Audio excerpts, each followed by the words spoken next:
How to edit your PDF in Affinity Designer.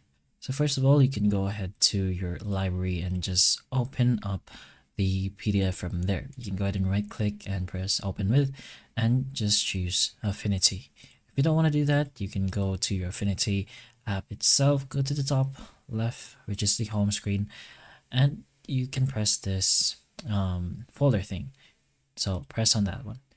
You're gonna have to navigate yourself to the PDF you want to edit. In our case, this one.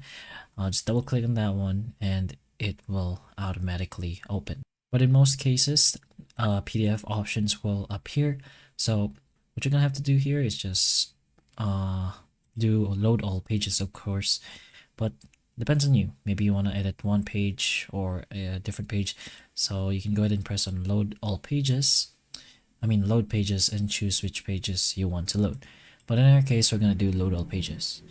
We can keep this as so, and just keep it as that, as default, and just press on OK. It's going to go ahead and open up the PDF itself, and you can zoom in to have a closer look. You can change whatever you want. You can add more details, change colors, but that's pretty much how you edit PDFs in Affinity Designer. So hopefully the information of this video can help you, and if it can, please like and subscribe for more videos like this, and that's all.